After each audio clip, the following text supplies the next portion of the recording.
आप क्रेन से गाड़ियां उठवा लिया करते थे, तो आपको किरण बेदी की जगह क्रेन बेदी कहा जाने लगा। तो पहली बार जब आपने ये सुना या मीडिया में पढ़ा तो आपकी प्रतिक्रिया क्या थे कि लोग मेरे बारे में क्या सोच रहे हैं? कोई चिंता नहीं, मैं अपनी ड्यूटी कर रही हूँ। आपने जो कहना मुझे कह दो। ये मेरा कर्तव्य है कि सड़क जो है ये पेडेस्ट्रियन के लिए, सड़क आम व्यक्ति सब के लिए, गाड़ी वाले के लिए थोड़ी है कि वो गाड़ी जहां मर्जी खड़ी करके आधी गाड़ी खा ले मेरी। तो फिर हमने उठाया कैसे उसको, फिर हटाना कैसे है, वो तो कहना नहीं मानता पुलिस ऑफिसर का। तो मैंने बोला लगाओ क्रेन और उनको हटा दो। हमने ये नहीं देखना वीआईपी है या नॉन वीआईपी है, मौका दो। अगर आपको आंखें दिखाता है तो क्रेन लगाओ। तो क्रेन किसी को नहीं बख्शा। उस वक्त वो मेरी ड्यूटी थी क्योंकि मैं ट्रैफिक की डीसीपी थी और एज ए डीसीपी ट्रैफिक साफ चलाना मेरा कर्तव्य था। ये ना डरूं किसकी गाड़ी उठ गई या नहीं उठी, नहीं, मेरा कर्तव्य है इस वक्त। और मेरे पास साधन नहीं थे, क्रेनों को लिया, किराए पे लिया, किसी तरीके से लिया, सफाई कर दी। उसमें ये नहीं सोचा कोई नाराज होगा या खुश होगा। खुश भी हुए लोग, नाराज भी हुए। कई वीवीआईपीज़ की गाड़ियां आपने उठवा दी तो बड़े नाराज हुए। हाँ तो होने दो। लोग खुश भी हुए। जी होने दो ना, मैं खुश में हूँ ना मैं नाराजगी में हूँ, मैं तो अपनी ड्यूटी पे हूँ। जी। तिहाड़ जेल में भी आपने एक क्रांतिकारी परिवर्तन लाया, मतलब एक ऐसा सुधार जो सचमुच वर्ल्ड वाइड जिसकी प्रशंसा की गई और रेमन मैग्सेसे अवार्ड भी आपको दिया गया, नवाजा गया उसके लिए। तो किस प्रकार का परिवर्तन, ये ख्याल कैसे आया कि यहाँ मैं ऐसे परिवर्तन लाऊं? और कैदियों की क्या मानसिकता थी कि हमारी माँ आ गई या सासू माँ आ गई?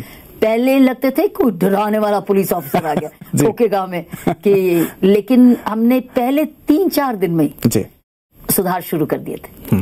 और सुधार शुरू होता है मानसिक सुधार शिक्षा से और संस्कारों से। हमने क्लासेस शुरू कर दी। 10,000 कैदी थे। 10,000 को बोल दिया स्कूल तो जाओगे अब आप। पहले स्कूल नहीं गए ना, मम्मी डैडी का कहना नहीं ना माना। अब इधर तिहाड़ में स्कूल लगेगा, 9 से 11 2 घंटे पढ़ना है आपने। क्लासेस में बांट दिया, 10,000 को बांट दिया। पढ़े लिखे प्रिजनर्स को बनाया, अब आप टीचर बनो, तुम पढ़ाओगे, क्राइम नहीं पढ़ाओगे। पहले क्राइम पढ़ाते थे ना कि चोरी कैसे करते, अब तुम पढ़ाओगे और पढ़ाओगे। तो उन्होंने पढ़ाना शुरू किया। कोई पैसा नहीं खर्चा किया, टीचर्स भी अपने में से, स्टूडेंट्स की क्लासें बांट दी, किताबों डोनेशंस मांग ली, प्रिजन के अंदर ब्लैक बोर्ड बना दिए, ब्लैक बोर्ड भी है, चौक भी बना ली प्रिजन में, और टीचर भी निकल आए। अपने स्टूडेंट तो है ही। और ब्रह्म कुमारी पहले 3 दिन में आ गई। अच्छा। 3 दिन में। हमारा हरिनगर सेंटर है, हरिनगर से शुक्ला दीदी जी और उनकी सारी टीम, पहले 3 दिन में हमारा सत्संग शुरू हो गया शाम को। ब्रह्म कुमारी को जब मैंने बुलाया तब मुझे पता था ये जो इनको लोग विश्वास करते हैं, ये एक सच्चाई और शांति की मूर्ति है। तो मुझे इनको कहना नहीं पड़ेगा ये कौन है। आओ सत्संग लगाओ। इतना फर्क पड़ा, स्थिरता आने लगी, शांति आने लगी, शिक्षा आने लगी, योग अभ्यास आने लगा, उनको फर्क बदलने लगा।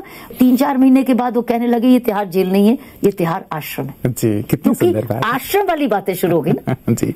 मैंने ये देखा है कि आफ्टर ऑल हम लोग सब अच्छी शिक्षा के ही तो प्रोडक्ट हैं। इनको अच्छी शिक्षा दे दो, अच्छा वातावरण दे दो, अच्छे रास्ते पे चलने लगेंगे। पुराना रास्ता छोड़ के उनको एक नया रास्ता खोल दिया। तो अपॉर्चुनिटी की बात थी।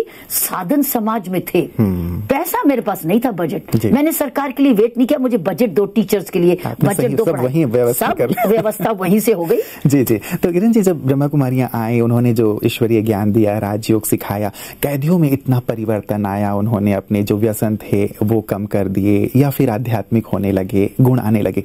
पूरे देश में ही जहां जहां प्रिजन है वहां पे क्या ऐसा नहीं किया जाना चाहिए कि ब्रह्मा कुमारियां जाएं, वहां भी अपनी मूल्य शिक्षा दें, ताकि एक इंसान वहां से भी बाहर निकले और सारा जो व्यवस्था है वो चेंज हो जाए? योग और ये सारी विजिटिंग, मैं खुद as director general bureau police research, prisons मेरे पास था गवर्नमेंट ऑफ इंडिया से। मेरी लास्ट सर्विस जो थी वो डीजीपी पीआरटी थी। तो पांडिचेरी में शुरुआत हो गई, तो क्या हम उम्मीद करें कि पूरे ही भारतवर्ष में अब इसे भी लागू कर दिया जाए? योग के साथ ऑलरेडी प्रधानमंत्री जी की तरफ से दुनिया भर में योग हो चुका है।